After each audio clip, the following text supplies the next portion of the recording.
senior minister at First Christian Church in Fulton, Missouri.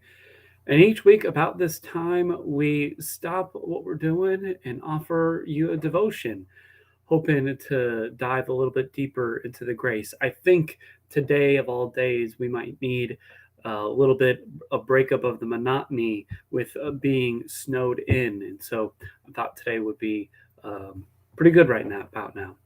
So we'll get right into it.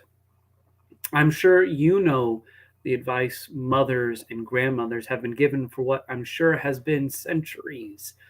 If you don't have anything nice to say, don't say anything at all. It's good advice for kids, but also adults, helping keep the gears of social connections turning when they could get clogged up with gossip or snark or frustration and sarcasm.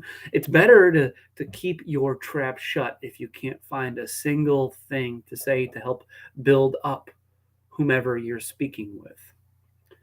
But there are times when politeness just won't cut it. Loving someone else isn't to be confused with being nice to someone, even if you're Midwest nice. Jason Isbell's White Man's World gets at the hollowness of the above advice when he's saying, I'm a white man looking in a black man's eyes, wishing I'd never been one of the guys who pretended not to hear another white man's joke. Well, the times ain't forgotten. The regret Isbell sings about is the regret we all know from a time we knew something wrong, something hateful, something sinful was going on and did nothing. It's easier just to say nothing than to confront, speak out, or agitate, at least in the moment. Sometimes it's hard to know when something is happening that you'll wake up in the middle of the night years later racked with guilt about not saying or doing anything. And I don't know about you, but I've got some things I wish I could do over and not just be nice by saying nothing at all. I wonder if Jesus ever felt this way. I don't think so because it seems like Jesus had no problem speaking his mind, even if it got him in trouble. Take, for example, the aftermath of his sermon in his hometown, at least how Luke tells it. He reads the scripture from Isaiah talking about bringing good news to the poor and then teaches that he's going to make it happen, that it's fulfilled in their hearing. Everyone is amazed, impressed by him that he would be this gracious to them. And he could have stopped there. He could have basked in the glory. He could have just let everyone go on with glad tidings and good feelings. But he didn't.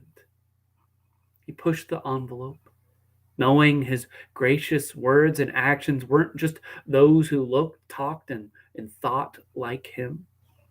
Instead of being quiet, he brought up two stories from their shared history of when God reached out and helped an outsider, when God's mercy went to someone unexpected, and when the Lord provided for people others didn't feel deserving.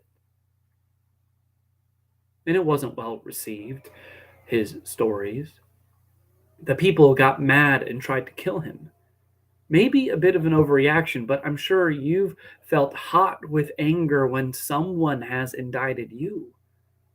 Indeed, it's this fear of others' overreaction that might keep us quiet in the first place.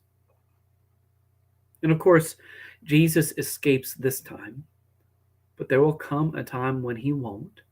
For him, being nice is overrated. It's better to give grace and mercy again and again and again, even if it upsets the powers that be, even if it upsets the people he's close to, even if it upsets everyone. So while niceness and silence might be the social lubrication people want, grace and mercy are always God's long term solution. This is especially true in a culture that puts an extreme emphasis on making sure people get what they deserve. And hey, if they try and throw you off the side of the cliff, at least you know you're in good company. Thanks for joining me for this week's edition of our Midweek Devotion. We hope you heard a word of grace because that's what Jesus' word always is, even if it upsets us. So if you like what you heard, please like and share it with someone you think might need to hear this. And you're more than welcome to join us for worship in person at 10:30 on Sunday or on Facebook Live or YouTube. We stream it on YouTube now. So we hope that you will see you there. But if not, God be with you till we meet again.